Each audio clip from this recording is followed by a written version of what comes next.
Et puis un jour, Tachycardie. elle me sert un café et puis au moment où elle me sert le café, je mets la main aussi. Et truc tout bête, hein, on se touche les doigts comme ça. Mais un tout petit truc de rien du tout. Et là, je dirais que c'est ce qui a commencé à me donner encore plus envie de la voir. Qu'est-ce qui se passe quand vous vous touchez ? Petite étincelle, hein. Ouais, enfin, moi, c'était une étincelle. Ouais. J'ai l'impression de... Mais c'était dur de se dire que envie et en même temps, la situation faisait que non, faut pas. Ouais, et moi, c'était pareil. De mon côté, je disais non, faut pas.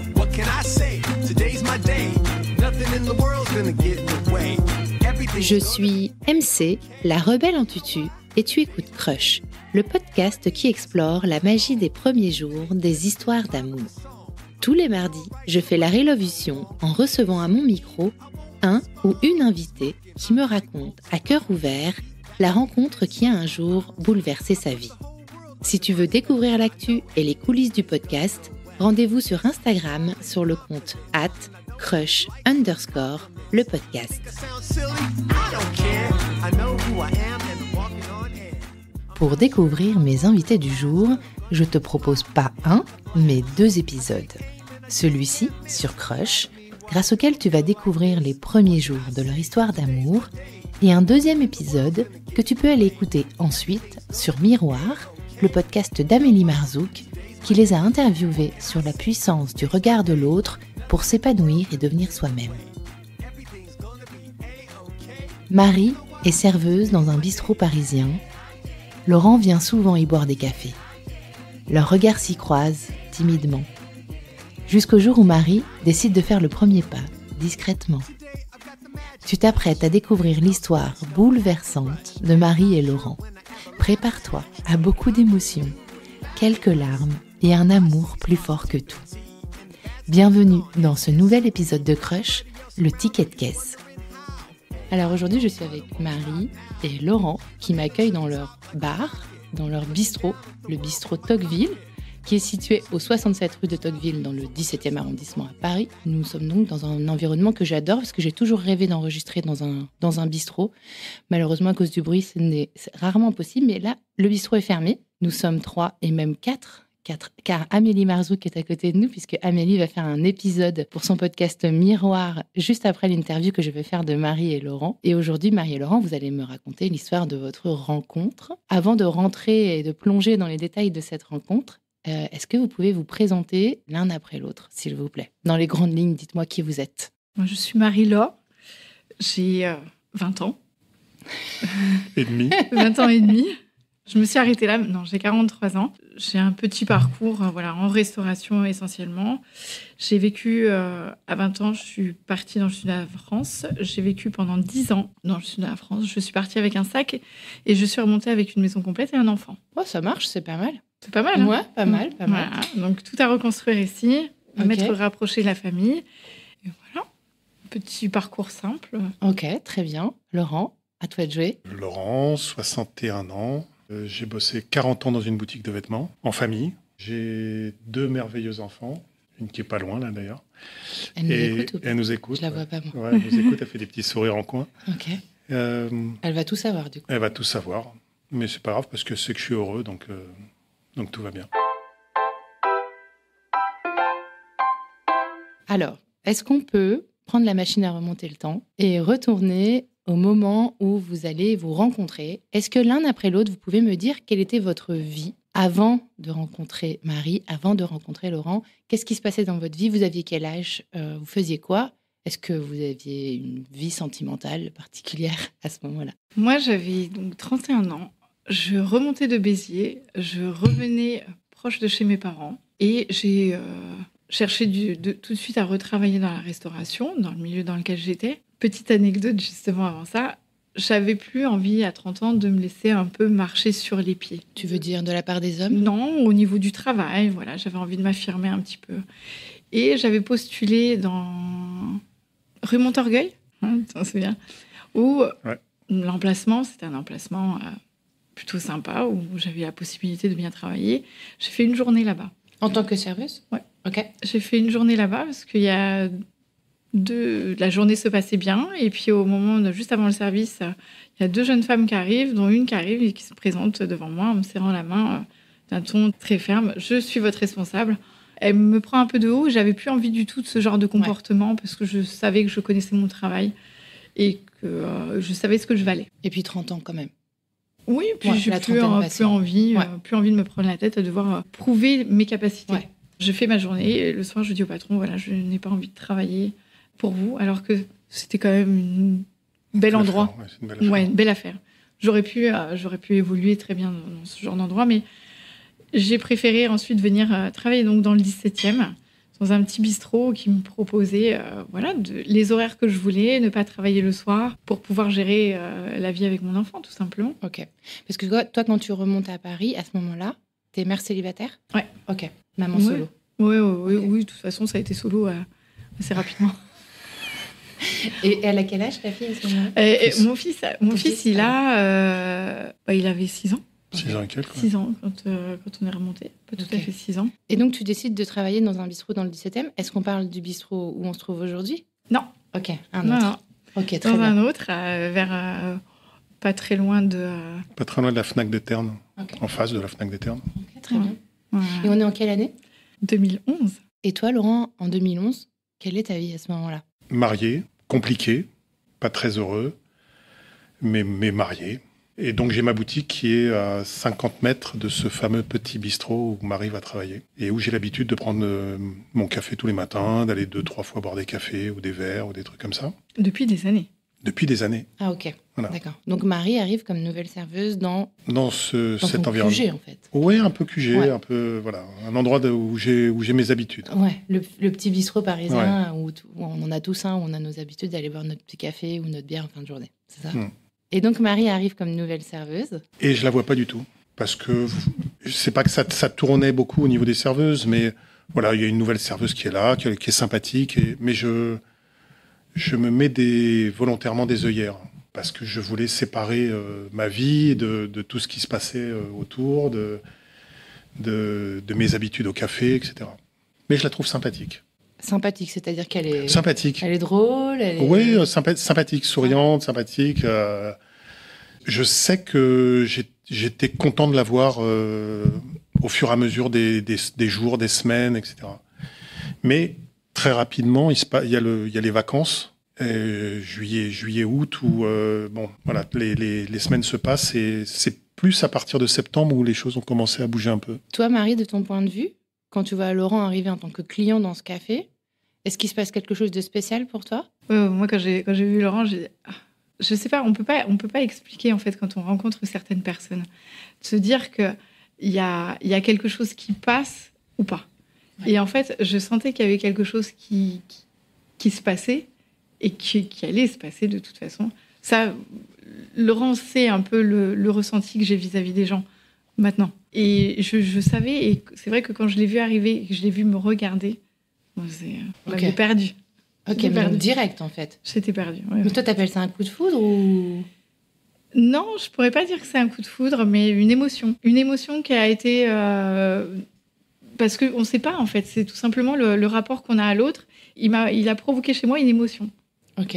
Dès la première fois où tu l'as vu. C'est un peu l'effet que je fais aux femmes en général. Voilà, apparemment, en tout cas, sur Marie. et je peux pas l'expliquer. Et c'est vrai qu'il y a eu un rapprochement assez rapide. J'aurais dit assez lent. Marrant ça. Ouais, 6 mois après, tu divorçais. Ah oui, certes. Excuse-moi. Voilà. Bon, alors là, t'as tout spoilé. Là, Marie, t'as tout spoilé. Alors, 6 mois après, tu divorçais. Alors déjà, plus de suspense. Donc, on a tout spoilé, mais c'est pas grave. Parce que de toute façon, dans Crush, on sait très bien comment ça finit. Donc, c'est pas grave. Donc, toi, Laurent, tu disais que tu avais l'impression que le rapprochement, il s'était fait lentement. Oui, lentement. Alors que Marie... Mais lentement de ma faute. Parce que je me mets, comme j'ai dit tout à l'heure, je me mettais des œillères. Je voulais pas voir ce qui se passait véritablement. Et au fur et à mesure où je la trouvais toujours plus sympa et plus attirante, etc., je ne cherchais pas à aller plus loin. Ah, mais moi non plus, hein. Parce qu'il y avait une chose aussi que j'avais remarquée, c'était l'alliance à sa main. Et ça, ayant déjà trop vécu, ayant été toujours dans ce côté-là. J'avais pas envie de ce côté-là. J'avais plus envie de ce côté-là. Tu veux dire d'être la maîtresse de l'homme marié. Ouais. Ok. Et ça, c'était plus possible du tout dans ma vie. Tu flashes sur Laurent, tu vois qu'il a une alliance, donc tu te dis en fait, il se passera rien. C'est ça que tu te dis. Mais pourtant, c'est pas pour autant que j'ai pas eu une émotion en l'ayant vu, mais c'était de toute façon, ça n'ira pas plus loin. Et moi, c'était un peu la même chose, mais dans l'autre sens, c'est-à-dire que je suis marié, c'était un peu genre, fais pas de conneries, voilà, elle est sympa, et arrête-toi là, quoi. Sans véritablement prendre conscience qu'il y avait quelque chose. Et la manière dont elle me regardait, tu voyais rien de particulier. Je voyais rien de particulier, quoi. Et est-ce qu'il y en a un qui va faire un pas vers l'autre Je dirais un peu tous les deux, en fait. Ouais. Un peu tous les deux. Parce que plus on se voyait, plus je venais prendre... Tu venais de plus en plus souvent, quand même. Je venais de plus en plus souvent. Et puis j'aimais bien l'embêter aussi. Par exemple, je lui demandais des cafés serrés, puis je l'embêtais. J'ai dit non, il est pas terrible ce café. Combien de fois j'en ai refait? C'est vrai. Ah ouais. Et ça, c'est une technique de drague. Et là, tu sais qu'il a... Non, c'était la margarita. La margarita, oui. Ouais, la margarita. Je lui faisais refaire parce qu'il n'y avait pas de sel sur le bord du verre. Normal, quoi. On a failli ne jamais se mettre ensemble à cause d'une margarita, quand même. Mais toi, tu prenais ça comme un jeu? Moi, c'était un jeu. Marie, je sais pas. Elle avait de temps en temps, elle était avait beaucoup de travail quand même, nous aussi, Marie. Donc, donc c'était un jeu, mais je le refaisais avec grand plaisir. Au fond de moi, ça pouvait me faire râler, mais je le refaisais avec grand plaisir, bien sûr. Ok. Et toi, tu taquinais, Laurent? Ouais, moi, je taquinais. J'ai toujours aimé ça. J'ai toujours aimé blaguer, taquiner, et puis que les choses se fassent avec le sourire. Mais à force de sourire, j'étais content de la voir, ou j'étais pas content les jours où elle travaillait pas, ou des choses comme ça. Ou quand je sortais du magasin et que j'allais faire une course, je regardais si elle était au café, si elle me voyait passer, ou des choses comme ça. Toi, tu voyais tout ça, Marie, ou pas? Qui t'observait? Pas tout le temps. Mais oui, quand je le voyais partir, en fait, ça faisait un arrondi et je le voyais et on se suivait du regard et effectivement, on s'échangeait un sourire de loin à travers la vitre parmi toute la foule, justement, qu'il pouvait y avoir dans l'établissement, même mes collègues de travail. Nous deux, on était seuls à se voir. Quand je le voyais partir, on avait toujours le petit regard. On a l'impression d'être seul au monde à ce moment-là, dans ces moments-là. Ouais. Heureusement qu'il n'y a plus rien autour. Complètement. Que le monde extérieur n'existe plus, en fait. Il n'y a plus que les deux figures qui sont là. Est-ce que c'est déjà le cas pour toi, Laurent, à ce moment-là, ça? Ça commençait. Je sais que j'avais envie de la voir. Pas spécialement plus, mais c'était une espèce de petite bouffée d'oxygène dans mes journées, dans mes matinées. Voilà, j'avais envie de ça. Je buvais un petit peu plus de café que d'habitude, d'ailleurs, justement, parce que j'allais au café pour en rajouter, quoi. Et puis un jour... tachycardie. Un jour, elle me sert un café, et puis au moment où elle me sert le café, je mets la main aussi. Et, truc tout bête, on se touche les doigts comme ça. Mais un tout petit truc de rien du tout. Et là, je dirais que c'est ce qui a commencé à donner encore plus envie de la voir. Qu'est-ce qui se passe quand vous vous touchez? Petite étincelle, hein. Ouais, enfin, moi, c'était une étincelle. Ouais. J'ai l'impression de... Mais c'était dur de se dire que envie et en même temps, la situation faisait que non, faut pas. Ouais, et moi, c'était pareil. De mon côté, je disais non, faut pas. C'est presque juste intellectuel, plus que du désir d'aller plus loin. Mais après, il y a eu le jour de l'an. Le jour de l'an a été très spécial. Parce que mon ex travaillait, alors que j'avais rien à faire dans le quartier. J'avais qu'une envie, c'était d'aller au café, et sachant que Marie travaillait, de venir la voir. Et je voulais aller la voir ce jour-là, lui souhaiter une bonne année. Le 1er de l'an? Le 1er de l'an. Et je suis allé. Et je me souviens ce qu'on avait dit? Que je t'avais raconté que le jour de l'an parfait pour moi, c'était une bonne bouteille de vin et un plateau de fromage. Qu'est-ce qu'on a fait l'année d'après? C'est ce qu'on a fait l'année d'après, oui. Et cette année-là, vous avez fait quoi? Moi, je travaillais et puis cette année... Ouais. Donc, t'es juste venu voir juste venu pour la voir. Et lui souhaiter bonne année. Là, c'est là où je pense qu'on a compris l'un et l'autre que... Non, qu'il fallait... Mais non, j'étais encore... Tu te rappelles pas le ticket? Si, ça, c'était après, mais c'est à ce moment-là déjà où on s'est dit que... Pourquoi tu dis ça, Marie? Parce qu'il y a vraiment eu ce côté où on n'avait qu'une envie, c'était de se voir. Moi, j'attendais qu'il vienne parce qu'il m'avait dit « je viendrai te voir ». Et moi, j'avais envie aussi de le voir. Ah oui, je lui avais dit. Hein. Ouais. Je lui avais dit « je viendrai te voir demain ». Et pour moi, c'était une évidence. Mais encore une fois, c'était une évidence, mais sans qu'il puisse y avoir autre chose. Enfin, en tout cas, à ce moment-là, je me disais ça, quoi. Oui, mais il fallait clarifier quand même. À un moment, il fallait clarifier les choses sur ce qu'on voulait, ce qu'on pouvait. Il n'y a rien d'annoncé. Il n'y a pas de mots qui sont posés. Non, pas du tout. L'un envers l'autre. Il n'y a aucun des deux qui dit à l'autre... Pas du tout. Il se passe quelque chose, n'est-ce pas? Non, il n'y a pas du tout de conversation qui est engagée. Non, on était juste contents de se voir. Vraiment, c'était... fallait que je la voie. Fallait que je la voie bouger dans le café, servir d'autres gens, faire ce qu'elle avait à faire. Et moi, il fallait que je sente qu'il soit là. Voilà, moi, j'avais besoin régulièrement dans mes journées, et notamment ce 1er janvier, d'être là, quoi. Et c'est là qu'il était temps de clarifier la situation. Pour toi, c'est là que tu as compris qu'il fallait clarifier la situation? Pourquoi? Parce que ça devient compliqué, parce qu'il ne faut pas oublier que Laurent restait un client et que j'étais sur mon lieu de travail. Donc il y a des choses qui, au niveau de la déontologie, on ne peut pas se permettre. Et je me voyais mal vis-à-vis de mon employeur aussi, parce qu'il ne faut pas l'oublier, ça pouvait porter préjudice ou autre, ou si ça ne se passait pas, ou si ça se passait mal, ou qu'il y avait une incompréhension, ou n'importe quoi, même avec mes collègues de travail. Voilà, il y a un moment donné, faut poser les choses, faut clarifier la situation. Et il fallait qu'on discute, mais hors cadre travail. Et cette discussion va arriver Non, pas tout de suite. Ah non, okay. Oh là là. Non. Je suis un peu lent à la détente. Alors un jour, je viens prendre un café et Marie me tend un papier et me dit « Prenez votre ticket ». Vous voyez à ce moment-là? Oui. Prenez votre ticket. Et moi, dans ma tête, je me dis, mais qu'est-ce qu'elle me donne un ticket? J'ai jamais pris de ticket de ma vie. Pourquoi elle me donne un ticket? Et elle insiste. Et moi, borné comme je suis, mais je n'ai pas besoin de ticket, j'en ai pas besoin.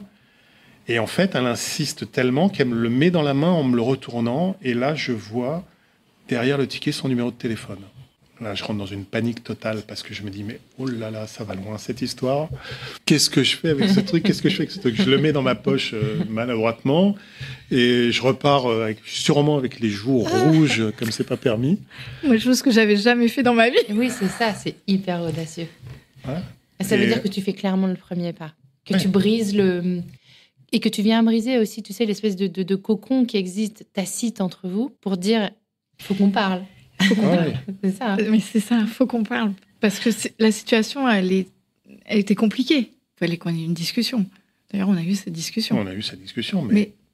Toi, tu mets le ticket dans ta poche. Je mets le ticket dans ma poche. Les joues toutes rouges. Et là, je me dis, mais t'avais rien compris au film jusqu'à maintenant, quoi. Un peu comme si la révélation supplémentaire arrivait. Et j'ai mis 15 jours à l'appeler.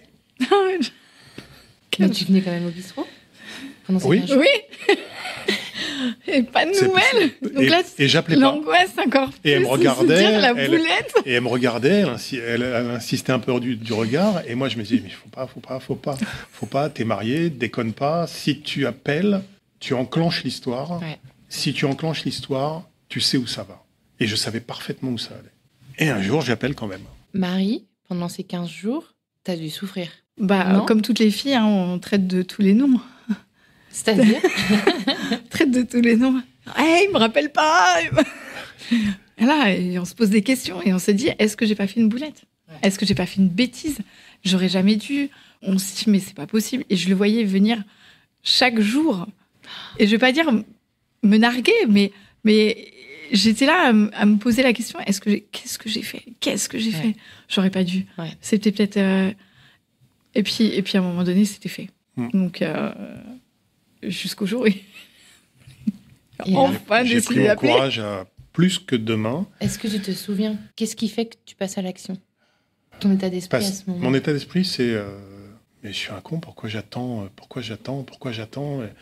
Et au fur et à mesure des jours où je me disais, je vais l'appeler, je me trouvais tout le temps des excuses, mais à chaque fois, je me disais, mais c'est une excuse bidon. Vas-y, puis on verra. Puis on se donne rendez-vous un samedi. Tu l'appelles? Je l'appelle. Bonjour Marie, c'est Laurent. Et puis je ne sais même pas si on s'est donné rendez-vous au téléphone ou si on s'est dit après au café. Chaque jour, tu Mais un samedi après-midi, je me barre de la boutique un petit moment et on va dans un autre café à côté, un peu plus loin. Donc toi, tu bossais pas? Je finis ma journée. Tu avais fini ta journée. Ça, c'est comme dans les films. viens me chercher à la fin Ouais. de mon boulot. Ah ouais, c'était un peu ça. C'était un peu ça. Moi, j'avais pas fini mon boulot, mais c'est pas grave. Je me suis paré de la boutique Et vous êtes allé prendre un café dans un et on autre est allé bistrot. prendre un café dans un endroit à côté. On discute et ça dure une petite demi-heure. Et on parle de cette situation. On parle Ouais. tout de suite de cette situation. Ok. Moi, je lui explique tout de Ça, suite c'est qu'il marrant. était hors de question que je me mette avec quelqu'un qui soit marié. C'était une vie qui était que je voulais plus. Il était hors de question. Attends, je fais le mime, enfin je fais les sous-titres pour les Ouais. auditeurs. Le violon. Donc Laurent joue du violon. Et c'était pas possible. Il était hors de question et que je me mette avec quelqu'un de marié. Je savais dans quelle galère on pouvait rentrer et j'avais Ouais. pas du tout envie de ça. Donc C'était- cash, tu lui dis. Ouais. Ouais, elle dit pas que ça quand même, hein, parce que on a parlé d'autres choses et puis on n'était pas complètement focalisé que sur ça, quoi, Non. en fait. Non, on savait qu'il y avait quelque chose, Bon, voilà. qu'on avait tous les deux envie de la même chose, mais qu'il fallait pas. Alors moi, ce que je trouve étonnant, c'est qu'en fait, généralement, quand on brise cette glace et qu'on se dit, OK, on va se dire les choses, on se les dit, mais pas vraiment. Parce qu'on surfe un peu sur la magie du truc. Mais là, toi, en fait, Marie, tu prends vraiment les choses en main, puisque tu te dis, toi, moi, il est hors de question que je Mhm. m'aventure dans une histoire où le mec est pas disponible. Et donc, tout de suite, en fait, bah, vous formulez, là. Vous formulez alors que vous n'avez rien testé. Complètement. Ouais. Complètement. Ouais. Donc ça, Oui. c'est On a fort. tout fait à l'envers. En fait. Ouais, on a tout fait. Non, je sais pas si c'était à l'envers, mais en tout cas, Mais il y tu avait- étais tellement sûr de toi. Il y avait une chose, J'ai- c'est que c'était pas que du côté de Marie, parce que moi j'étais marié et je savais ce que c'était qu'un divorce, parce que Ouais. j'avais déjà divorcé, et je savais ce que c'était de rentrer dans des galères, de rentrer dans des histoires Familier. familiales, sentimentales, etc., qui peuvent compliquer une vie de manière féroce parfois. Ouais, bien sûr. Mais c'était pas grave, on se regardait et elle a fait quelque chose qui m'a totalement, pas achevé, mais déstabilisé, alors encore plus que le ticket, encore plus que le petit... Elle m'a embrassé sur la joue en partant. Et ça a été le coup de foudre pour moi. Ça a mis le coup derrière la tête et dire ouais, c'est bon, envoie valser tous tes principes là et puis Un vas-y, truc tout bête, fonce. hein. Juste sur la joue. Mais ça aussi, c'est comme dans les films, c'est marrant. Tu sais. Tu envoies valser et puis vas-y, adviendra ce qu'adviendra et puis voilà. Et qu'est-ce qui t'émeut, toi, dans ce geste? Parce qu'elle aurait pu je sais pas, moi, te rouler une grosse galoche. Ah non, Ça, non, c'était- il était marié. Ça, c'était après. Ça, c'était après la grosse galoche. Ou elle aurait pu te faire du pied, ou je sais pas, enfin, elle aurait pu te tenir la main. Non, c'était la profonde douceur de ce geste et la vérité qu'il y avait dans ce geste, qui était incroyable. Et je savais plus quoi dire, j'étais scotché. Mhm. Je le suis encore d'ailleurs. Bah oui, je le vois. Et après, on a un petit peu enclenché les choses, et, Un peu plus vite. un petit peu plus vite. Et, Un petit peu plus vite. et Ouais. quelques jours après, on s'est embrassés Ouais. Devant une église. devant une église. Et à chaque fois qu'on passe devant cette église, on Depuis- s'arrête à l'endroit. Depuis 12 ans, quand on Pèlerinage. passe... Oui. à chaque fois On passe qu'on régulièrement, devant, on passe assez souvent quand même. C'est un lieu totem, un peu. Oui, c'est Ah un oui. lieu totem. Ouais, ouais. On en a quelques-uns On en a comme ça. Et Je sens qu'ils vont pas tout me raconter. On peut peut-être pas tout savoir. Non, non. Mais on en a quelques-uns. Mais c'est vrai que cette église-là, elle a, voilà, à chaque fois qu'on passe devant, même en voiture, et on passe quand même très, très régulièrement devant cette église. Et c'est vrai où on se retourne, où on regarde, où on y pense. Mm. Non. Et c'est vrai que ce jour-là, nos vies ont basculé. Un petit peu. Ouais. Un petit peu quand même. le 25 janvier 25 janvier 2012. Mhm. 2012. Est-ce que tu veux en parler, Laurent? Comment tu te dépatouilles de la situation? Alors, déjà, il y a un rapprochement physique Ouais. qui se fait. Et très, très, très vite, j'ai des sentiments incroyables pour Marie. Et donc, on se voit régulièrement. Il continue à venir au café. Hein. Je viens au café, je viens la chercher, je la raccompagne le soir parfois. Ouais. Je fais plein de choses pour être le plus possible avec elle. Et comment je me dépatouille? Je me dépatouille qu'un lundi matin où on buvait un café, Marie et moi, avant d'aller au boulot.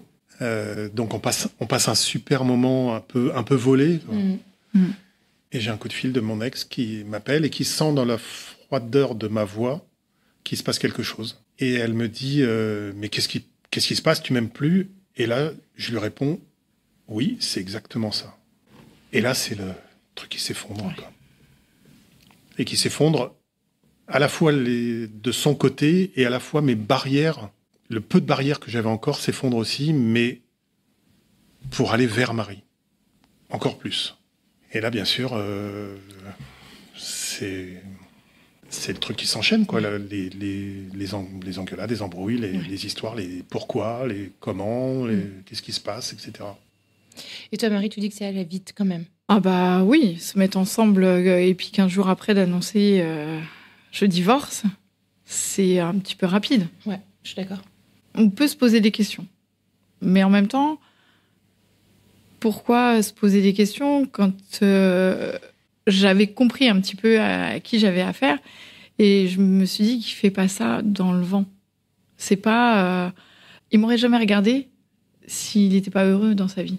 Chose qu'aujourd'hui, j'ai absolument confiance, une totale confiance en Laurent. J'ai aucun problème. Je sais très bien que ce soit lui ou moi, on n'a pas envie d'aller, ne serait-ce que regarder quelqu'un d'autre. Il n'y a pas besoin. Et... Non, je regarde, mais tu m'autorises. Voilà la différence. Oui, mais parce que je sais qu'il n'y a pas de mauvaises intentions non plus. Je sais qu'il n'y a pas de mauvaises intentions, je sais qu'il n'y a pas de sous-entendu ou autre, donc j'ai pas de soucis. Certaines pourraient avoir des soucis. Et se dire que, bon, il était marié une première fois, il m'a marié une deuxième fois. Attention, et puis en fonction de la rencontre, mais pas du tout. Et jamais il m'aurait regardé s'il n'avait pas été dispo dans sa tête. Ouais, je comprends. Et moi, pareil. Hein. Et surtout, je me suis rendu compte au fur et à mesure que je vivais mal. Je me réveillais le matin avec l'angoisse de me dire qu'est-ce qui va se passer. Je rentrais le soir du boulot, pareil. Je me disais mais qu'est-ce qui va se passer? Ça pouvait être très bien, comme ça pouvait être une situation extrêmement tendue et dure et pas agréable à vivre. Du coup, quand j'ai rencontré Marie, tout ça, c'est parti en éclats. C'était... je revivais, quoi. La flamme s'est rallumée. Donc, du coup, tu quittes ta femme? Oui, du coup... Ouais. Il y a des épisodes, en fait, qui ont été un petit peu compliqués. Ouais. Et du coup, pendant un peu plus d'un mois et demi, donc on vit côte à côte, mais voilà, avec beaucoup de tensions, etc. Il y a eu un petit souci qui a fait qu'on aurait pu s'éloigner et que je lui ai demandé de retourner avec sa femme et que ça cesse en fait entre lui et moi. C'était quand même quelque chose qui était assez important et que je me voyais pas moi. Enfin, sa place n'était pas à mes côtés, mais sa place était aux côtés de la personne avec qui il vivait. Et je voulais pas. Ouais. Voilà. Et je voulais pas. C'était un vrai drame. Ouais. Ok. Ouais. C'était un vrai drame. Ok. Parce que toi, tu voyais déjà plus ta vie sans Marie, en fait. Non. Ça va, Laurent? Ouais. On en a eu d'autres quand même qui ont suivi par la suite. Quand même, ouais, bien sûr. On a été gâtés à la foulée. Donc, moi, je me retrouve dans une situation où tout le monde, familialement, me met la pression en disant, avec ce qui s'est passé, tu peux pas la quitter, reste avec elle, etc., etc. Ok. Et dans ma tête, je me disais, mais ils sont complètement dingues, ça n'a rien à voir, ce sont deux choses séparées. C'est Marie et personne d'autre. C'est elle que je veux et avec qui je veux partager toutes mes joies et toutes mes peines. Et d'ailleurs, même ce jour de grosse galère, je l'ai quand même retrouvé après. Okay. Il fallait. C'était ma bouée de sauvetage et c'était... Je m'étais trompée d'endroit. C'est-à-dire on se voyait quand même dans des hôtels. On a fait quelques hôtels de Parisiens. Ouais, on se retrouvait parfois dans des hôtels. Et généralement, quand Laurent il choisissait les hôtels, il choisissait les bons. Moi, j'étais capable de prendre celui de la rue d'à côté qui n'était pas du tout bon. Mais c'était le bon. C'était pas grave. ça nous a fait une anecdote. Ouais. Surtout, il fallait que je, comment dire, Tu la vois. que je la voie. D'ailleurs, pendant ce fameux week-end, j'ai pas arrêté de l'appeler, de lui donner mes nouvelles, de lui envoyer des SMS, de lui dire ne prends qu'une décision, attends-moi, quoi qu'il se passe. Enfin bon, bref. Ouais. C'est fou. Voilà, je te regarde avec les larmes qui coulent sur tes joues, et ce que je me dis, c'est fou l'état dans lequel on se trouve dans l'émotion, dans l'état amoureux, en fait. Ouais. Et moi, j'ai vécu, je pense qu'on a tous vécu ce genre de situation, en fait, où c'est indispensable. Ça devient, c'est ça, indispensable à notre survie, en fait. C'est vital. C'est fou quand tu... Ouais, vital, voilà, exactement, c'est le mot que je cherchais. Il n'y a pas de... C'est fou. On a beau essayer, des fois, certains se disent qu'ils sont bien et qu'ils sont heureux quand ils sont seuls. C'est pas vrai. C'est pas vrai. Ça, c'est juste qu'ils sont peut-être pas tombés sur la bonne personne. Ouais. Ça, je sais pas. Je sais pas. Je pense que tout le monde peut être heureux à sa façon. Mais c'est vrai que cet état, surtout d'urgence dans lequel tu étais, Laurent, il est d'une puissance dingue, quoi. Dingue. Et il y a que l'amour, c'est vrai. Il y a que l'amour qui nous met dans cette situation. En même temps, là, t'étais mal. Tu vois. Ouais. C'était pas transi d'amour et super heureux. C'était vraiment fin du monde. Mais je vois très bien l'état dans lequel, l'état dont on parle. Bon, et vous vous retrouvez ce soir-là. Oui. Et les choses s'arrangent. Oui, enfin, pour moi, il y avait aucun souci. J'avais une ligne de conduite que je voulais tenir. Après, il y a eu 2-3 jours, il y a eu l'enterrement. Oui, il y a beaucoup d'émotions. Il y a eu beaucoup d'émotions. Il y a eu ça. On peut faire un petit break. Oui, on fait un break. On va voir ta fille. Je suis désolée, je pensais pas que ça... Il y a des zones d'ombre, en fait. Il y a des zones d'ombre, mais après, quand on regarde en arrière tout ce qui s'est passé, on se dit, c'est bon, le plus dur est derrière nous, je crois. Le plus dur est derrière nous. Voilà. Donc il y a des choses qui, maintenant, nous atteignent plus. Ce qu'on peut faire, c'est... Si c'est trop d'émotions, Laurent. Non, ça va. Ça va? Tu veux... Parce qu'on peut aussi... On passe à une autre étape maintenant, quand on déménage et qu'on vient s'installer, tout ça. C'est bien ça. Non, mais moi aussi, je suis émue. Du coup, je perds un peu mon fil. Mais bon, alors, il se passe tout ça. Et évidemment, on comprend que la situation est sensible et difficile pour l'un, pour l'autre et pour tous les membres de la ou des familles. Je le comprends absolument. Et il y a un moment où tout s'arrête, d'une certaine manière. Tout s'arrête dans le sens où ma relation avec mon ex s'arrête totalement. Et je n'ai plus qu'une chose en tête, c'est d'être avec Marie. Et à partir de là, elle part de l'appartement. Et puis, voilà, c'est le démarrage petit à petit d'une relation qui s'amplifie, avec un petit dans les bras. Avec un petit de 6 ans. Un petit de 6 ans. 7 ans. 7 ans. Oui, ton fils, Marie. Ouais. Chose qui est pas évidente aussi. Avec nos familles respectives qui, certains comprennent, d'autres moins.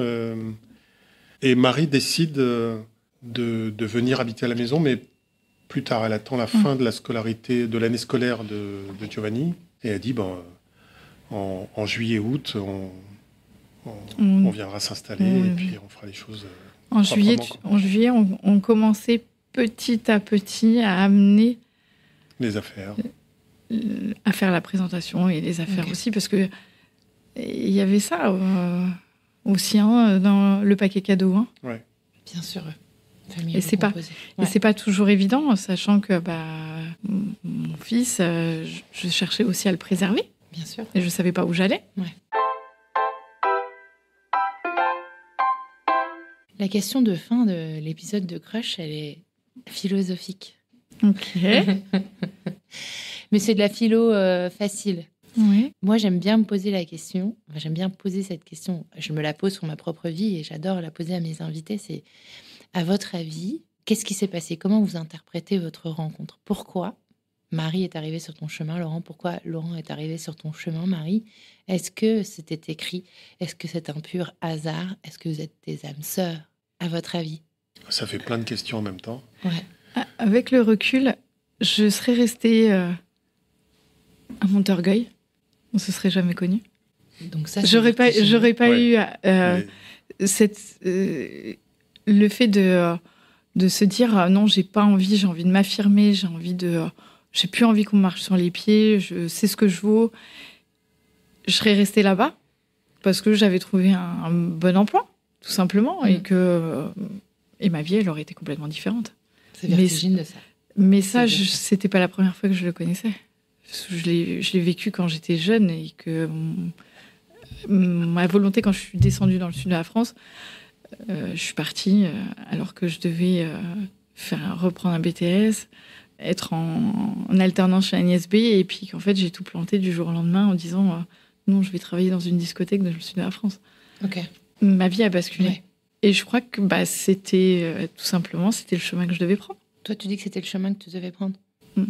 Ok. Donc, ça voudrait dire que le chemin est tracé ou qu'il y en a plusieurs devant et que Non, tu peux ça peut reprendre être, Non, là, ça je peut crois être que- le hasard. Ça peut être le hasard, ça peut être plein de choses. Ouais, j'ai pris à droite et en fait, je venais de la gauche et j'ai dit tiens, je prends à droite et je t'ai rencontré. Et est-ce qu'il y a une petite fée qui tire des ficelles là derrière, là, qui s'amuse à votre avis? Une petite fée ou un petit... Ou un petit diable. Cupidon. Ou un petit diable. Ouais. Ah non. Petit diablotin. Non, je crois que souvent je dis que je serais pas la personne que je suis et la relation que j'ai aussi actuellement avec Laurent si j'étais pas passée par toutes les étapes par lesquelles j'étais passée. Ouais. Ça s'appelle l'expérience. Oui, certes. Mais je serais peut-être pas la personne qui lui correspond. J'aurais peut-être encore été une de passage. Quand je dis une de passage, c'est pas de façon négative, mais Oui, ça ferait peut-être pas 12 ans qu'on serait ensemble et que 12 ans. Oui. Parce qu'on a encore quelques années devant nous. Hein. Ok. Mais toi, Laurent, tu vois un peu plus de hasard? Oh, c'est un mélange pour Ouais. moi. C'est écrit, c'est un hasard, c'est... Si à Montorgueil... Ça aurait pu être Ingrid qui te faisait du rentre-dedans et que... Ah, on n'aurait pas parlé d'Ingrid, apparemment. Non, c'était une autre Une serveuse. C'était une autre serveuse. Mais... Non, enfin, je sais pas, il n'y aurait pas eu les... Comment tu les appelais? Les deux connasses, Les merci. deux connasses. Les deux connasses, merci. De Montorgueil, peut-être qu'elle serait restée là-bas et je l'aurais jamais connue. Et peut-être que ma vie aurait été complètement différente. Mais il y a un moment, il faut arrêter de se dire et si voilà, si j'avais tourné à gauche au lieu d'aller à droite, etc., etc. Toi, tu dis c'est comme ça. Faut prendre les choses. Ouais, il faut prendre. Ok. Et pas regarder, en fait. Et puis quand on est aussi heureux et aussi bien et aussi épanoui, faut laisser les choses se faire Ok. et en profiter, quoi. Ouais, je suis d'accord. J'ai une dernière question. Ouais, autant que vous voulez. Marie, est-ce que tu as un message à l'attention de Laurent? Et Laurent, est-ce que tu as un message à l'attention de Marie? Oh là. Je sens qu'on va repartir dans les émotions. Moi, Laurent, il le sait. À mes yeux, c'est la plus belle personne. C'est tout. Il le sait très bien. Tu le sais. Pour tout ce que tu représentes, pour les valeurs qu'il a, pour l'amour qu'il m'apporte chaque jour. C'est...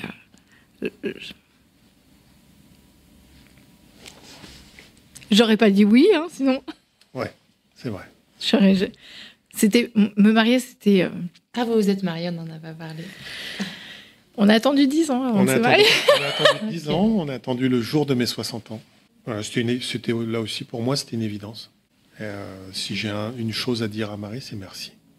Moi, je te le dis pratiquement tous les jours. Hein. Je te dis toujours merci d'être dans ma vie. Hein. Oh, si c'est pas tous les jours, c'est un jour sur deux. Ouais. Et déjà, tous les matins, quand on se lève, c'est la première chose qu'on se dit, c'est qu'on se dit bonjour et on s'aime.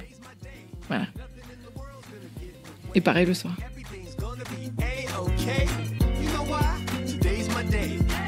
Merci d'avoir écouté cet épisode.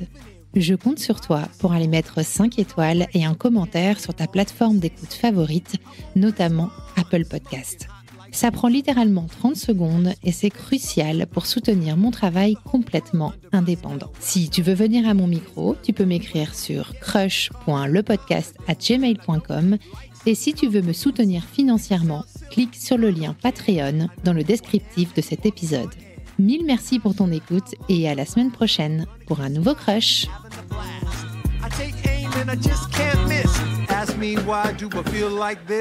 What can I say? Today's my day. Nothing in the world's gonna get in the way. Everything's gonna be